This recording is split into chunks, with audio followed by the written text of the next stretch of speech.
Hi, I'm Steve Williams and I'm Garden Manager of Museum Gardens, which is part of York Museums Trust, based in Central York.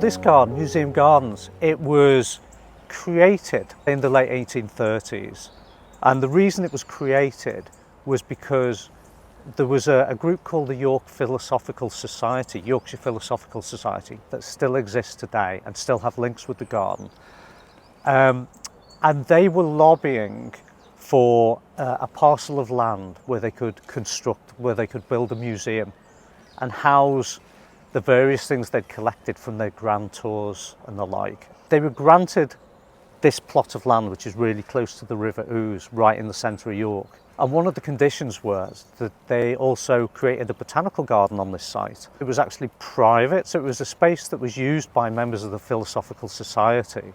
And it wasn't until the 1960s that it was open to the public. The garden is actually built on the site of a Benedictine abbey, which was the powerhouse of the north. So in the background you might be able to see the remains of the St Mary's Abbey, which was constructed in around about 1270. We're now moving into the original garden, and you can see the ruins of St Mary's Abbey. That's the ruins of the church. The footprint of the abbey was vast. Well, basically the footprint is the footprint of the garden. This is quite a peaceful area of the garden. I like the green open space. We've got a lot of flower beds. We've got a lot of different things of interest going on in the garden. But I think, I don't want to say the negative space, but the open green space just to exist, I think that's really important. When I came in, we created in front of this pavilion a couple of lavender beds. Now, you probably know that lavender won't last forever, so when you're putting lavender in, you probably want to change the lavender plants out every sort of 5 to 7 years. There's a mosaic of William Smith's geological map of England, which was, the map's actually in the Yorkshire Museum, which is over there. And an artist was commissioned to design the geological map, which shows the different types of stone across the whole of England.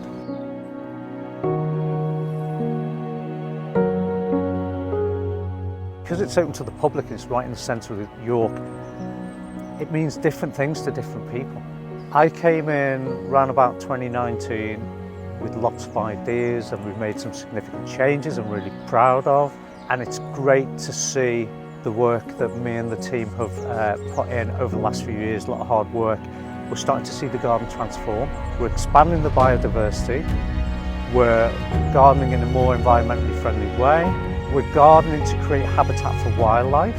Pressures on wildlife. We're in an urban centre. We know how important green spaces are, having come through COVID, for the community. So we're making sure the garden is here for everyone, all aspects of the community, and there's various initiatives we're working on there.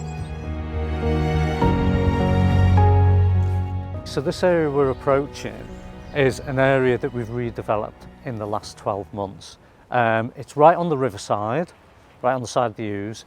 Got some great views towards Lendal Bridge in the centre of town, but the challenge here is coming up with a planting scheme where it's not really damp, but it is suffering increasing flooding a number of times a year.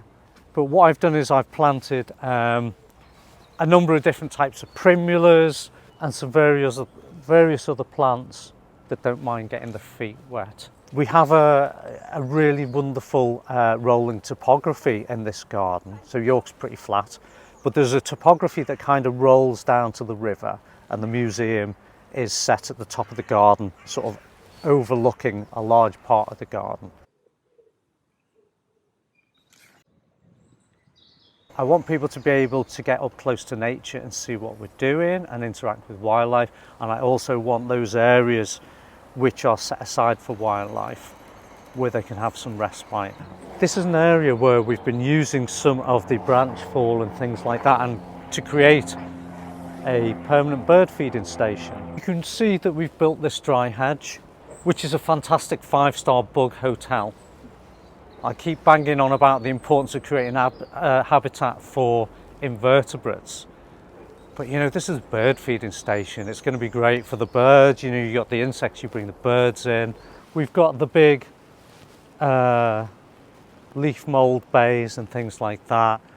So we're putting the energy, making sure the energy goes back into the garden. Let's have a little look at the rock garden. It looks far older. And to be honest, I don't know how they got hold of the limestone, but it was built in the 1980s.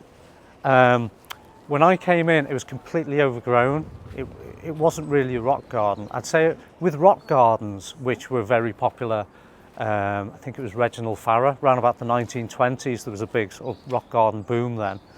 But here we cleared it out a couple of years ago and it's still in process. We're turning it back to a rock garden. We've got little groupings of plants, and we'll use some dwarf spring bulbs and things like that and run them through the rock garden.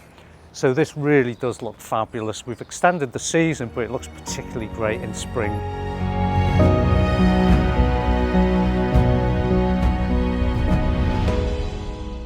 When I came into the garden, one of my predecessors, he'd used some of the old stone. So you know we've got the ruins in the gardens and things like that. So for like hundreds of years, there's been stone from when Henry VIII smashed it to bits and left that little bit standing as a reminder not to mess with Henry VIII for the city of York. And what Jack did was he used some of the stone and created this fern garden. And then there was this area, and this area is on the Yews, and you know, it can be tough to try and plant things in and around Yews. And what I wanted to do here was, it's pretty shady, but I thought, well, let's create a garden where we're planting stuff that likes shady environment. Let's add a new dimension to the gardens. So I've introduced Crocus, so we've got some sort of winter sweet, we've got some scented area, and it'll sit here because this is a quite protected area. And then we've used some silverleaf plants, so we've got some silverleaf brunnera. So you know, there's brunnera, things like Jack Frost, that sort of cultivar. We've also got some pulmonaria, silverleaf. I think it's called Diana Clare. Euphorbia does really well. It will grow, it'll take a little bit of time, but it's one of those plants that gives you something, that lime green, that sort of zest, that shot of colour in late winter, early spring. And it's bedding in quite nicely around the base of a yew where a lot of other plants wouldn't do so well. This is the last bed we'll have a little look at. And this was one of the first beds I wanted to have a play with. It was a lot of Cotoneaster horizontalis when I came in. You know, there's a strawberry tree, Arbutus unido at the back. We had a really big yew there. There's an acer and a couple of other bits, a couple of prunus. But I wanted it to work harder because it's in such close proximity to one of our biggest visitor attractions, the Yorkshire Museum. And so what I've been playing with over the past 3 years is trying to create a border where there's a lot of successional planting. It's very hot and dry border, this one. So, you know, figuring out which plants, like the Asteraceae family, which plants will do well. I'm trying to get a bit of height interest in. We got super big trees. I don't want to pull them out, but what I can do is I can use the first 3 meters, 4 meters of this bed, create a bit of height, so it's multi-layered, get some interest in.